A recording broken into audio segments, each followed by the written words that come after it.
물론 여긴 국민 라디오.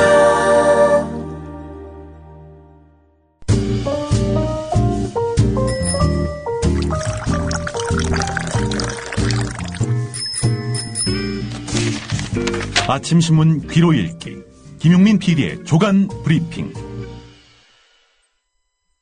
네, 7월 1일자 주요 조간신문 기사 살펴보겠습니다.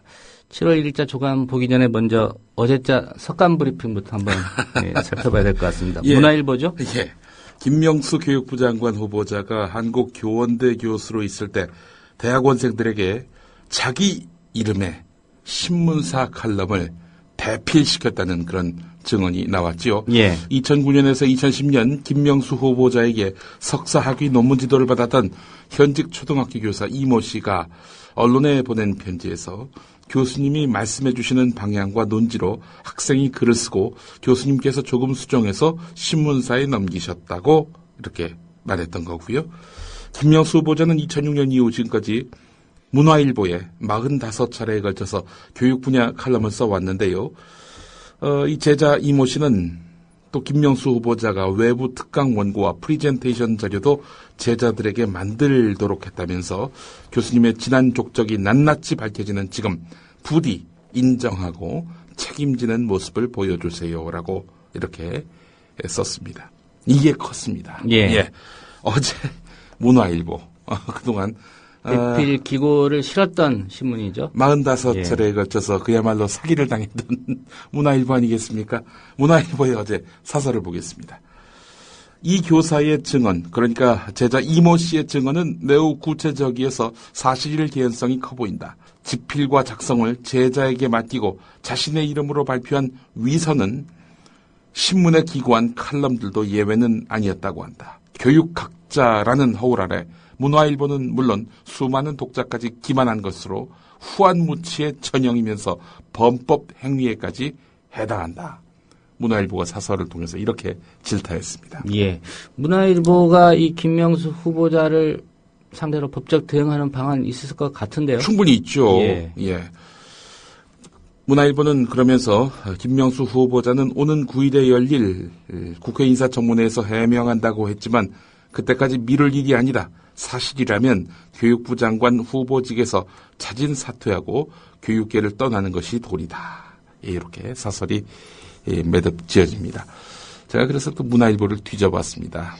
김명수 후보자의 칼럼 이것이 아니라 그동안 문화일보가 김명수 후보자를 어떤 식으로 평가해 왔는지입니다. 2014년 올해 2월 14일자입니다. 당시 그 김명수 후보자는 한국교육학회장이 됐습니다. 이 파워 인터뷰라는 코너에서 김명수 후보자를 다뤘는데 김명수 당시 한국교육학회 회장은 중학교 교사 재직 시절 어려운 형편 탓에 나쁜 길로 빠진 아이들을 한 명 한 명 붙잡고 매일 밤늦게까지 함께 학교에 남아서 공부를 시켰던 열혈 교사였다. 이렇게 돼 있습니다. 학생들에게 권위의식 없이 소탈한 성품으로 인기가 높다. 특히 학생들 스스로 자신이 잘하는 것을 찾고 그 재능을 자유롭게 펼칠 수 있도록 돕는 것이 진정한 교육의 역할이라는 소신과 학교에서 이런 교육이 제대로 이루어지기 위해서는 교사가 변해야 하고 부모와 학생이 교사를 신뢰해야 한다는 실천 철학을 갖고 있다. 이렇게 묘사하고 있습니다. 예. 당시에는 이제 대필에서 칼럼 썼다는 걸 모르고 있었던 그런 때였겠죠. 사기당했던 때였죠. 문화일보가. 근데 학생들 스스로 자신이 잘하는 것을 찾고 그 재능을 자유롭게 펼칠 수 있도록 돕는 것이 진정한 교육의 역할이라고 이렇게 김명수 후보자가 밝혔다는 거 아닙니까? 예. 그 대표적인 방법이 대필시키는 거고요. 예. 그런 것 같습니다. 예. 이 친구 신문 클럽 잘 쓰게 생겼네. 그러면, 대필해. 이렇게 한 것이 아니겠는가. 이렇게 판단이 됩니다. 예. 참, 문화일보로서는 이렇게 제대로 뒤통수를 맞았어요. 예. 교육계 망신이다. 이런 제목의 사설 어제 실렸습니다. 한편 오늘 경향신문을 보니까 말이죠. 여당도 김명수 후보자에게 등 돌린다. 이런 제목으로 일면 사이드 톱으로 다뤘습니다. 예. 새누리당 이완구 비상대책위원장 겸 원내대표가 어제 CBS 라디오에 나와서 국민의 눈으로 볼 때 논문 표절이나 연구비 가로챈 거죠. 예. 국민들이 그렇게 해서 문제가 있다고 본다면 인사청문회 통과를 못 시키는 것이다. 이렇게 말했다는 겁니다. 여당 내부에서 김명수 후보자의 낙마 가능성을 공식적으로 거론하기 시작한 것이기 때문에 주목된다. 이런 얘기입니다.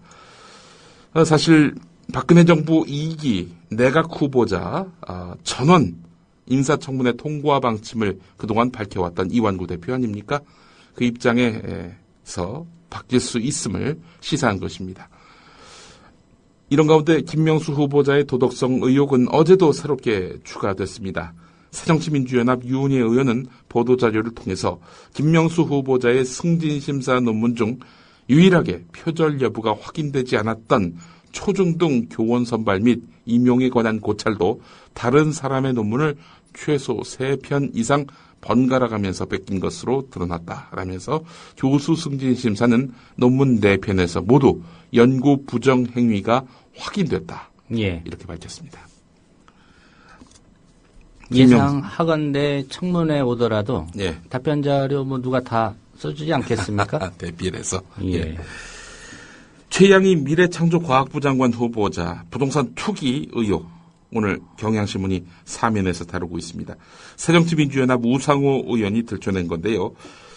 이 최양희 후보자와 배우자가 2004년 5월에 매입한 경기도 여주시 산북면 100짜리 총 802제곱미터 규모의 대지와 건물이 20일 뒤인 2004년 5월 28일 재정경제부에 의해서 토지 투기 지역으로 지정됐다는 겁니다. 이 지역은 전원주택지로 주목을 받으면서 땅값이 크게 올라서 당시 표준 공시지가 기준으로 최근 10년 새 300%가량 상승한 것으로 알려졌습니다. 예.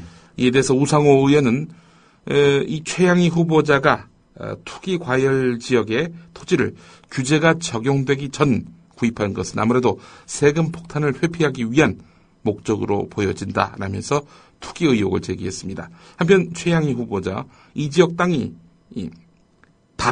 답으로 돼 있음에도 불구하고 정원과 잔디밭으로 활용하고 있는 것으로 확인됐습니다. 그러니까 논이라는 얘기죠? 예, 답은 전답할 때 답이죠. 예. 농지법 34조 위반으로 만약에 판명된다면은 해당 법 57조에 따라서 5년 이하의 징역 또는 벌금형에 처해집니다. 예. 이게 용도는 논인데 잔디밭을 활용하고 있고 정원으로 만들었다는 거죠. 피하기 위해서 잔디밭에다 고추를 심었습니다. 급조했습니다, 이게. 예. 너무 급하게 심은 듯 아직 채 흙이 마르지 않은 상태로 듬성듬성 지지대와 함께 서 있는 모습이 오늘 경향신문에 상세히 나와 있습니다. 예. 논에다가 잔디밭을 조성하고 거기에다 고추를 심는 농법은 제가 처음 봅니다. 미래창조과학부 장관 후보자답네요. 예. 박근혜 대통령이 안대희 문창극 국무총리 후보자 연속 낙마와 정홍원 총리 유임으로 촉발된 인사 참사에 대해서 언급했습니다. 국정 최고 책임자 인사권자로서의 사과는 없었습니다. 야당 탓, 제도 탓으로 책임을 떠넘기면서 경제 회복의 불씨를 살리려면 시간이 없다면서 인사 얘기는 그만하자 이런 식으로 나왔다는 거지요. 어제 청와대 수석비서관 회의에서 말했다는 겁니다. 인사권은 대통령 고유 권한인 만큼 누구도 함부로 판단해서는 안 된다는 오불관원식 태도다. 경향신문은 또 이렇게 평가를 했습니다. 박근혜 대통령의 입장 발표 형식도 부적절하다는 지적이 나옵니다. 국민 앞에 직접 나와서 설명하는 것이 아니라 부실 검증 책임이 있는 김기춘 비서실장을 비롯한 청와대 참모들을 앞에 두고 정홍원 총리 유임의 불가피성을 밝힌 거 아닙니까? 박근혜 대통령이 인사참사로 국정 최대 위기 상황에 몰리고도 진정성 있게 이해를 구하는 모양새가 아니라고 볼 수 있는 것입니다. 이와 관련해서 오늘 중앙일보는 왜 기자들 앞에 나와서 이야기하지 못하느냐 이렇게 박근혜 대통령을 질타했습니다. 이런 가운데 동아일보 사설을 보니까 말이죠. 박근혜 대통령 인사실패 해명에 내 탓이 없다. 이것은 내 탓이요라는 그런 언급이 없다. 예. 이 부분을 또 질타하고 있는 겁니다. 박근혜 대통령으로서는 국회 인사청문회에 가기도 전에 인신공격식으로 후보자를 몰아붙이는 야당과 일부 언론의 불만과 야속함을 느낄 수 있었을 것이다. 인재 등용을 가로막는 청문회가 아니라 인재를 발굴하는 청문회가 되도록 제도를 개선할 필요도 있다. 그렇다고 해서 능력과 도덕성을 갖추고 공격받을 소지가 적은 후보자를 널리 찾지 못한 책임이 면제되는 것은 아니다. 월드컵 축구팀이 연패하고 나서 심판 탓, 룰 탓만 한다면 설득력 있게 들리지 않을 것이다. 김명수 후보자만 해도 논문 표절을 비롯해서 각종 의혹과 문제점이 꼬리에 꼬리를 물고 제기되고 있다. 리얼미터가 어제 공개한 박근혜 대통령의 국정수행 부정평가 비율이 취임 후 처음으로 50%대에 올라선 것도 이런 사정과 무관하지 않다. 국민에게 심려를 끼쳐 송구하다는 표현은커녕 우리 스스로 털어서 먼지 안 나도록 일상의 변화가 필요하다고 발언한 것, 이것도 이해하기 어렵다. 국민이 괜히 먼지를 털어서 백옥 같은 후보자들에게서 없는 흠결을 만들어냈단 말인가. 예, 야당 논평 같은 그런 내용의 사설이 오늘 실렸는데요. 한편 오늘 조선일보도요, 김명수 교육부 장관 후보, 김명수 교육부 장관 후보 거취 자신에게 물어볼 때다, 이런 말을 했다고 합니다. 예. 장관 자격이 있는지 스스로 돌아보라. 거취를 자신에게 물어봐라. 그만두란 얘기죠, 한마디로.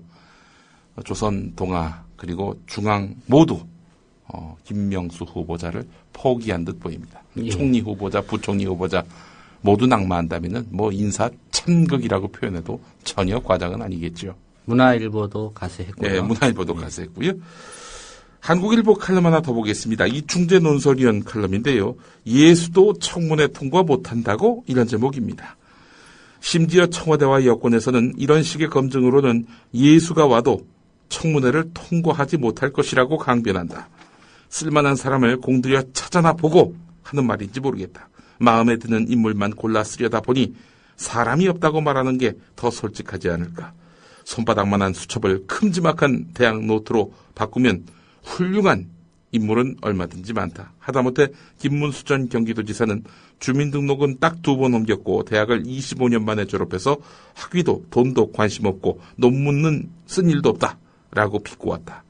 정치는 야심이 많아 감당하기 곤란하다는 이유로 꺼리고 진보 성향 인사는 사사건건 반대할까봐 제쳐놓으니 인물난을 겪는 것이 아닌가, 이렇게 질타를 했습니다. 예. 새누리당을 바꾸는 혁신 위원회를 출범을 시켰습니다. 위원장 아시죠? 이준석 세월호 선장이 아닌 동명이인의 이준석 클라세 스튜디오 대표를 임명했습니다. 예. 조선일보 제목이 이러네요. 29살 이준석에게 당 혁신을 맡긴 새누리. 이런 제목에서 무슨 뉘앙스가 느껴지십니까? 애가 이거 할 수 있겠는가라는 부정적 뉘앙스인지 29살 이 젊은 나이에 인재에게 새누리당의 미래를 맡긴 아주 혁신의 카드를 든 새누리당. 예. 어떤 뉘앙스로 들리십니까? 두 가지 뉘앙스로 다 해석이 가능하죠. 예. 읽는 사람이 어떻게 읽느냐가 중요하겠죠. 예. 예. 하여간 노령층이 많이 읽는 조선일보로서는 29살에게 당 혁신을 맡긴 새누리당, 이런 제목의 조선일보 제목에 뭐 주목하겠네요. 예. 예. 최연소 비대위원을 지낸 이준석 씨를 혁신위원장으로 영입한 것은 재보선을 앞두고 새누리당 취약세대인 2030을 겨냥하기 위한 것이라는 평가다. 조선일보 기사는 이렇습니다. 아니, 이준석 씨를 세우면은 2030이 잃었던 신뢰를 회복합니까? 한겨레 사설이 아주 직설적입니다. 새누리당 무슨 낯으로 또 혁신 운운하나, 이런 제목입니다. 정당이 끊임없이 자기 혁신을 하겠다는 것 자체는 탓할 바가 못 된다. 문제는 진정성이 있느냐다. 이런 점에서 새누리당의 혁신위원회 발족을 보면서 드는 첫 느낌은 참으로 염치도 없는 사람들이구나 하는 것이다. 전당대회를 앞두고 구태 정치의 경연장이라는 말이 나올 정도로 진흙탕 싸움을 계속하면서 변환이 혁신이니 하는 말을 하는 것부터가 우습기 짝이 없다. 게다가 새누리당은 당명 교체 등을 통해서 개혁과 쇄신의 이미지를 형성하는 데는 성공했지만 정작 경제민주화, 복지정책, 정치쇄신 이렇게 국민에게 했던 약속은 흔적조차 찾아볼 수가 없다. 대통령을 향한 충성경쟁, 획일적인 조직문화 같은 당의 체질 역시 더 나빠졌으면 나빠졌지 개선된 것이 없다. 새누리당은 분명히 이벤트에 강한 정당이다. 혁신위, 비대위, 쇄신위 그때그때 이름 바꿔가면서 그럴듯한 이미지를 만들어내는 재주 역시 뛰어나다. 하지만 변화에 신용만 하는 것은 언젠가 미천이 드러나게 돼 있다. 새누리당의 또 다른 이벤트가 과연 성공을 거둘지 한번 지켜볼 일이다. 예. 새누리당이 됩니까? 새누리당. 아니면 진짜 새누리당이 됩니까? 원조 새누리당. 참 새누리당? 예. 새누리당을 바꾸는 혁신위원회. 예. 줄여서 새바위라고 하더니 또 조선일보는 혁신위라고 하는군요. 이 새바위가 야바위로 이렇게 풍자될까봐 걱정해서 혁신위로 줄여서 말하는 건지 알 수는 없습니다만은 날마다 혁신하는 새누리당입니다. 말로만. 예. 말이 아니라 실천을 했다면 새누리당은 지금 연체동물이 됐을 겁니다. 뼈를 깎는 쇄신을 날마다 해야 되는 거 아닙니까? 예. 예. 오늘 동아일보가 김문수 경기도지사와 인터뷰를 했습니다. 조선일보도 인터뷰를 했는데요. 재보선과 관련한 구체적인 거취와 관련해서는 동아일보다가 좀 더 확실하게 자기 입장을 밝혔네요. 백의종군하겠다 이렇게 말했습니다. 국회의원 3번과 도지사 2번을 하면서 민생과 밀착도가 떨어진 측면이 있다. 자기 충전과 성찰을 위해서 국민 속에서 새롭게 재충전하는 시간을 갖고 싶다. 이렇게 말했다고 하는데요. 그래서 이제 서울 동작을 후보로 지금까지 거론돼 왔는데 출마하지 않겠다 이렇게 밝혔습니다. 그 출마하지 않겠다는 발언은 어느 맥락에서 나왔느냐. 당에서 출마를 제안했느냐 이렇게 물어봤더니요. 기자가요. 전혀 없었다. 공천 신청도 안 했는데 내가 나간다고 하면 정신 나간 사람이 된다. 이런 말을 했다고 하고요. 그리고 당에서 만약 공식적으로 출마를 요청한다면 어떻게 하겠느냐라고 했는데 내가 마치 삼고초려를 바라는 사람이 될 수도 있는데 그것은 내 뜻하고 다르다라면서 일찌감치 선을 그었습니다. 김문수 지사는 7월 초에 서울 여의도에 사무실을 열고 통일 문제 등을 연구할 계획이라고 하는데 뭐 대권 행보하겠다 이런 얘기죠. 예. 예. 자, 이런 가운데 새누리당에게 또 다른 비보가 있습니다. 한국경제신문 6면을 보니까 말이죠. 당초 수원이나 서울 동작을 지역의 전략공천 후보로 나설 것으로 알려졌던 나경원 전 최고위원과 오세훈 전 시장은 출마를 고민하고는 있지만 불출마 쪽에 더 힘이 실리고 있는 것으로 전해졌다. 이렇게 나와 있습니다. 지금 판세가 매우 안 좋다는 거 아니겠습니까? 그런데 괜히 나갔다가 떨어지면은 더 큰 정치적 치명상을 입을 수 있기 때문에 나경원, 오세훈 둘 모두 이 판세를 읽는데 부심한데 이게 희망이 없다라고 판단하고 있는 모양입니다. 그러니 예. 뭐 불출마설도 지금 나오고 있는 거 아니겠습니까? 윤상현 새누리당 사무총장은 0대 15 가능성도 얘기하더군요. 이런 가운데 권은희 전 관악경찰서 여성청소년 과장이 어제 기자들에게 글을 하나 보냈는데요. 730 재보선 출마는 전혀 고려하지 않겠다. 이렇게 말했다고 합니다.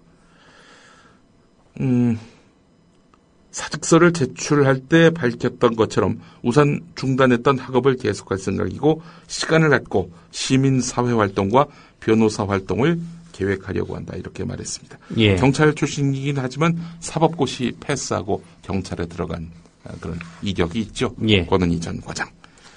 그러면서 이런 말도 했습니다. 수사팀 책임자로서 진실을 알려왔던 저는 국정원 댓글 사건 수사 축소 이런 문제가 아직 끝나지 않았음을 세상에 알리기 위해서 사직한다라고 이미 사표를 내면서 기자들에게 이런 입장을 밝힌 바 있었습니다. 자, 관련한 기사입니다. 법원이 2012년 대통령 선거 당시 트위터를 이용해서 박근혜 후보 선거운동을 벌인 혐의로 기소된 국가정보원 원세훈 전 원장 등 고위 간부들의 재판에서 이들의 공소사실을 뒷받침하는 핵심 문서의 증거 능력을 배제했다고 합니다. 검찰이 내세운 원세훈 부정선거했다라는 증거를 인정하지 않겠다. 이렇게 재판부가 밝혔다는 겁니다. 국정원 심리전단 안보 5팀 SNS 담당인데요. 여기 소속 김모 씨의 네이버 계정 내게 쓴 메일함에 있는 전자우편에 첨부된 시큐리티 문서를 보면은 여기에 안보 5팀 직원 22명의 이름과 트위터 계정 276개, 계정 비밀번호 등이 적혀 있는데요. 트위터 계정 만드는 법, 트위터 운영 방법, 팔로워 늘리는 법 이런 것들이 쓰여 있었다고 합니다. 그래서 이것이 바로 선거 여론 조작을 위해서 국정원 직원들이 이용한 트윗 계정이 아니겠는가 추정을 해서 이것들로 인해서 생겨난 그런 트윗 이것을 부정선거의 정황 증거로 검찰은 제시했는데 메일에서 거론되고 있는 사람들 있죠. 이 사람들이 내가 작성했어요 라고 인정하지 않는 이상 증거 능력이 없다라는 것이 재판부의 판단입니다. 예. 검찰이 이거 누가 작성했는지 밝혀낼 수 없습니까? 글쎄 말입니다. 재판부는 국정원 직원들의 자인이 없다 이렇게 말하고 있는데요. 예. 국정원 직원들은 일체 함구하고 있다고 합니다.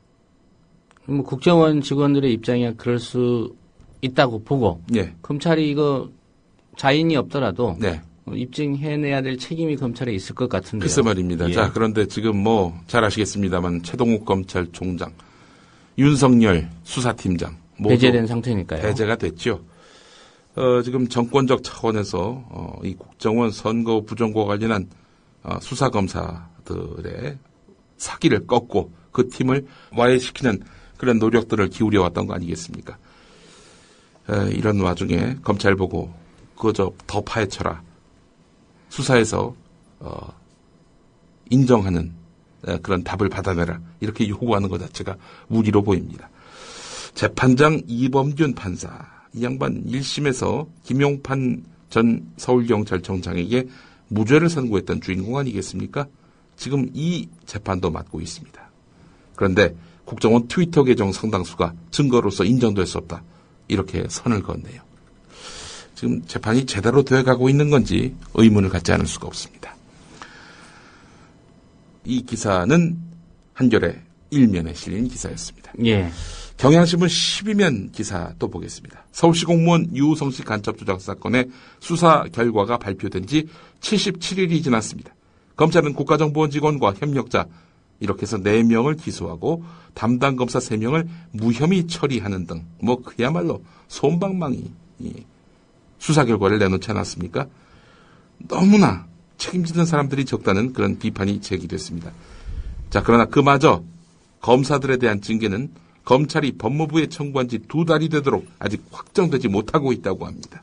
이 사건을 계기로 대공수사 시스템 개혁안을 내놓겠다는 검찰의 약속도 아직 지켜지지 않고 있습니다. 반면 이 사건의 피해자인 유우성 씨는 다른 사건으로 기소가 돼서 또 재판을 받고 있습니다. 사상 초유의 간첩 증거 조작 사건이 흐지부지 되는 것이 아니냐 하는 그런 우려가 나옵니다. 검사 징계도 없고 국정원 개혁도 시간 끌게 하고 이 정권 아래서 무슨 국정원 선거 개입이라든지 간첩 조작 사건 실체를 드러낼 수 없는 겁니다. 예. 자기 아버지 때도 자기 아버지가 벌였던 그 나쁜 짓들 그게 꼭 후대 정권에 가서 드러난 거 아니겠습니까? 그 딸도 아마 그렇게 될 것 같습니다. 자기 아버지 때 벌어졌던 일 구로공단 농지 강탈 사건. 예. 이거 한번 짚어보겠습니다. 1961년 박정희 정권이 구로공단 조성을 위해서 그 일대의 땅 99만 제곱미터, 한 30만 평 되는 겁니다. 예. 여기를 이제 강제 수용하는 과정에서 농지를 빼앗긴 농민들이 1967년 농지개혁법에 따라서 적법하게 분배받았다. 이거 내 땅이다. 근데 왜 강제로 강탈해 가느냐 라면서 이제 국가를 상대로 소송을 냈지요. 1970년 대법원이 그 원고 패소를 판결한 원심을 파기하면서 결국 이 주민들이 토지를 돌려받을 길이 열렸습니다. 하지만 박정희 대통령 지시로 검찰이 나서서 이거는 소송 사기이다 라면서 그 주민들을 상대로 해서 야, 너 감옥 갈래? 아니면 소송 포기할래? 이렇게 협박을 했습니다. 그래서 소취하를 받아냈습니다. 이것과 관련해서 2008년 진실과 화해를 위한 과거사 정리위원회가 농민들을 집단적으로 불법 연행해서 가혹행위를 한 사실이 있다. 이거는 그야말로 위증을 강요한 것이다. 재심 사유에 해당한다라면서 결국 다시 이제 재판을 받게 됐고요. 예. 서울고법은 올해 2월에 역대 단일 사건 국가배상으로는 최대 규모인 1137억여 원을 지급하라 이렇게 판결을 내렸습니다. 자, 그런데 말이죠. 그의 딸이 집권한 이 시기 검찰은 구로공단 농지강탈 사건으로 1100억대 배상 판결을 받아낸 피해 농민과 유족 일부가 자격이 없는 사람도 포함되어 있다. 소송인단 규모가 부풀려졌다. 이렇게 보고 이분들을 상대로 수사에 착수했어요. 수사 대상자들 지금 강력하게 반발하고 있는데요. 소송인단 이거 자발적으로 모인 것이지 누가 끌어모은 게 아니다. 확실한 혐의도 없이 아니면 말고식으로 지금 검찰권이 남용되고 있다라고 주장하고 있습니다. 검찰은 받아야 하는 사람에게 배상을 해주는 것은 당연하지만 불법이 동원돼 자격이 없는 사람에게까지 국가 세금이 투입되는 배상금을 지급할 수 없다. 이런 입장인데 이건 1100억대의 국가 배상 판결이 나오니까 예. 이걸 줄이기 위해서 검찰이 나선 거 아니냐 이렇게 보고 있습니다. 이건 아버지 때의 일 그대로네요 보니까. 오늘 한국일보가 일면에서 다뤘습니다. 한국일보가 오늘 지면 개편을 했네요. 그동안은 7단으로 신문이 나왔는데 예. 5단으로 바꿨습니다. 그래서 읽기 좋게 이렇게 편집을 바꿨더라고요. 예, 주목됩니다. 땅 이야기가 나와서 그런데 동아일보 오늘 일면 사이드 톱도 한번 보겠습니다. 정부와 새누리당이 민간 택지에 대한 분양가 상한제를 없애기로 했습니다. 분양가 상한제는 땅값과 건축비에 건설사 이윤을 보태서 분양가를 산정한 다음 그 이하로만 아파트를 분양하도록 한 제도입니다. 워낙에 그냥 부동산 가격이 뛰니까 결국에는 이 이상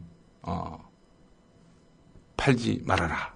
이렇게 해서 참여정부 때 만들었던 그런 제도 아니겠습니까? 예. 근데 2008년 글로벌 금융위기 이후 집값이 떨어지기 시작하면서 이거 있으나마나하다. 라는 이야기가 새누리당으로부터 나왔습니다. 그래서 정부와 새누리당은 민간 택지에 한해서만 이런 단서를 달면서 분양가 상한제를 없애기로 한 것입니다. 하지만 야당은 반대하고 있습니다. 협의는 하겠다 이런 입장이긴 하지만 이걸 없애는 것은 결국 또 부동산 가격 폭등으로 이어질 공산이 크기 때문에 받아들일 수 없다라는 입장을 밝히고 있습니다. 예. 오늘 세계일보 일면 톱 기사가 아주 단연 돋보입니다. 유명 걸그룹 21의 인기 멤버 박범 씨가 해외 우편을 통해서 마약류의 일종인 암페타민을 다량 밀수입하다가 적발이 됐는데요. 근데 검찰이 입건 유예로 처벌을 면해준 사실이 뒤늦게 확인됐다는 겁니다. 박범 씨가 몰래 들여온 암페타민은 강력한 중추신경 흥분제, 각성제로 통하는데 오남용 때에는 인체에 미치는 해가 크기 때문에 예. 대통령령으로 복용을 규제하고 있습니다. 사실상 마약으로 보고 있는 거지요. 마약범입니다, 박범 씨가. 그런데 이 입건 유예를 했단 말이죠. 이거는 면죄부가 아니냐. 극히 이례적인 일로서 검찰의 봐주기 수사 의혹이 일고 있다. 세계일보는 이렇게 전하고 있습니다. 그래서 세계일보가 그렇게 입건 유예를 한 검사에게 여러 차례 연락을 했는데 취재에 응하지 않고 있다고 하는군요. 현재는 인천지검을 떠나서 서울의 한 지검에서 근무하고 있다고 합니다. 예. 신모 검사네요. 예, 신모 검사 42살. 예. 예. 박범 씨 팬은 아니겠죠. 예. 예. 그런 생각이 좀 드네요. 예. 오늘 여기까지 하겠습니다. 예. 김용민 PD의 조간 브리핑이었습니다. 잘 들었습니다. 고맙습니다.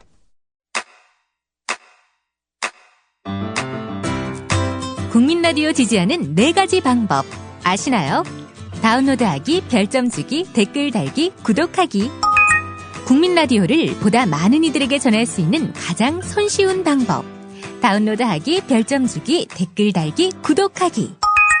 잊지 마세요. 다운로드하기, 별점 주기, 댓글 달기, 구독하기.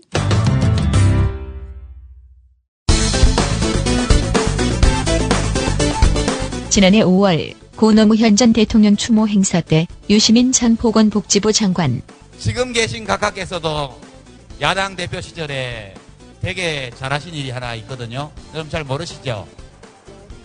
장관 인사청문회법을 만든 겁니다. 제가 그때 기억하는데요.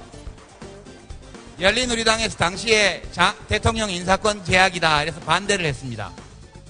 한나라당 대표 시절에 우리 박근혜 대통령이 야당 대표 시절에 그걸 한나라당이 추진했거든요. 2005년 4월 한나라당 박근혜 대표의 국회 교섭단체 대표 연설. 존경하는 국민 여러분, 최근 우리는 4명의 장관급 고위 공직자가 줄줄이 불명예 퇴진하는 것을 봤습니다. 그토록 시스템을 강조해온 이 정부에서 가장 중요하고 기본적인 인사 시스템조차 작동되지 못했습니다. 한나라당은 이번 국회에서 국회 인사청문회 대상을 전 국무위원과 공정거래위원장, 금융감독위원장, 방송위원장 등으로 확대하고 청문회의 실효성을 높이기 위한 인사청문회법 개정을 추진하겠습니다. 이번 고위공직자 인사 파문의 또 다른 충격은 모두가 불법적인 부동산 투기 의혹에 연루되었다는 점입니다. 윗물이 맑아야 아랫물이 맑습니다. 그래서 대통령께서 그 얘기를 들으시고 마 해줘라. 그러자 박근혜 대표는 어떤 반응이었을까? 당시 뉴스. 한나라당 박근혜 대표는 국무위원에 대한 인사청문회가 도입되면 인사 문제도 체계가 잡히고 이번과 같은 혼선도 없을 것으로 생각한다며 대통령이 생각을 잘하신 것 같다고 말했다고 전여옥 대변인이 전했습니다. 마 해줘라. 우리도 좀 불편하겠지만 만에 하나 저것들이 정권 잡으면 난리가 날기다. 사람 빌리도 올라갈지 모른대. 예, 그래가지고 당에서 받아서 여야 합의로 통과를 시켰는데 제가 장관 인사청문회법 제1기 수료생 아닙니까? 야당 대표 할 때에는 인사청문회가 좋다, 더 확대하자던 그분. 대통령이 돼서도 그 입장일까? 어제 발언. 국회도 인재들이 나라를 위해 봉사할 수 있는 기회를 주는 데 있어 현행 인사청문회 제도에 개선할 점은 없는지 짚어보고 여야가 머리를 맞대고 제도 개선 방안을 모색해 주셨으면 합니다. 총리 후보자의 국정 수행 능력이나 종합적인 자질보다는 신상 털기식, 여론 재판식 비판이 반복돼서 많은 분들이 고사를 하거나 가족들의 반대로 무산이 되었습니다. 청문회에 가기도 전에 개인적인 비판과 가족들 문제가 거론되는 데는 어느 누구도 감당하기가 어려웠던 것 같고 높아진 검증 기준을 통과할 수 있는 분을 찾기가 현실적으로 매우 어려웠습니다. 찾기가 어려웠습니다. 그래서 대통령께서 그 얘기를 들으시고 마 해줘라. 만에 하나 저것들이 정권 잡으면 난리가 날기다. 사람 빌리도 올라갈지 모른대.